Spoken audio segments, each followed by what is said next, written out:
Hi, I'm Curtis Knight. The timing of your event can be very, very important. I tell a little story to clients frequently when I think they're about to book too much time.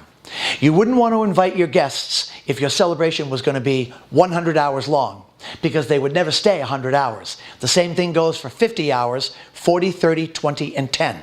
Nobody's going to go to a 9-hour party, and nobody's going to stay for 8 hours. There's a magical time at which almost everyone in the room has a magical little thing that comes over them, and they say, "This has been a great celebration. I'm glad I was invited, but now I'm tired. I want to go home." Frequently, brides and grooms, people who plan parties for a living, they don't think about that magical time when things begin to change.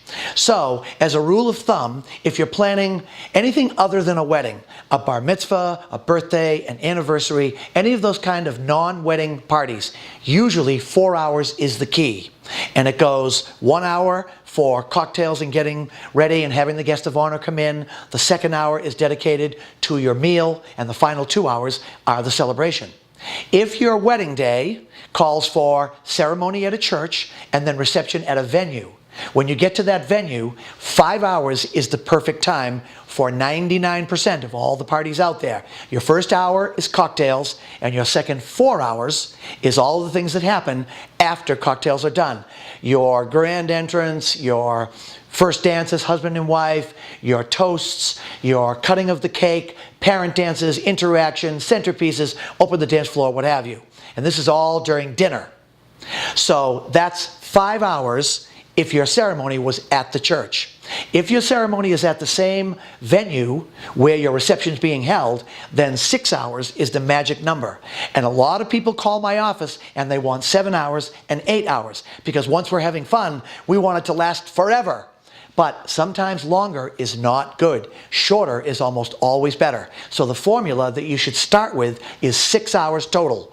The first 30 minutes is pre-ceremony music before your ceremony begins. The second 30 minutes we dedicate to your ceremony, even though it's going to be somewhere between 12 and 18 minutes. So now 1 hour is gone.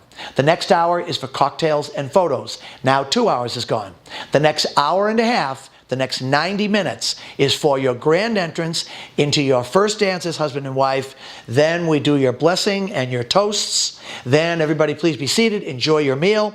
20 minutes later, we cut the cake. 20 minutes after that, we do special dances. Often they are parent dances. 20 minutes after that, we'll do some kind of interaction. And then 15 to 18 to 20 minutes after that, we'll go into centerpieces. And then we follow that with a group photo, a little interaction, and we open your dance floor. All of that is an hour and a half. So now 3.5 hours have gone by, and that leaves 2.5 hours of dancing for a total of 6 hours. If you decide you really want your wedding day celebration to be longer than that normal 6 hours with ceremony on site, or 5 hours if your ceremony was at a church, we have a thing called the false ending. And we make an announcement to please have all your guests come to the edge of the dance floor, make a circle, shoulder to shoulder, elbow to elbow, left to right, two wonderful families combining to form one for the final time this evening. And we get you up for your final dance of the evening, and then I make an announcement if I'm your DJ, assuming that you are Mr. and Mrs. John and Mary Smith, and I say, on behalf of Mr. and Mrs. Smith, they have asked me to tell you for the final time tonight, if you were invited to today's celebration, if you're here in this room, it's because we love you and we wanted you to be here, and thank you so much for being part of our celebration. We are about to have our final dance of the evening as husband and wife, and after that, if you are tired, if you have a long drive, we understand completely. God bless, safe drive, we'll see you soon.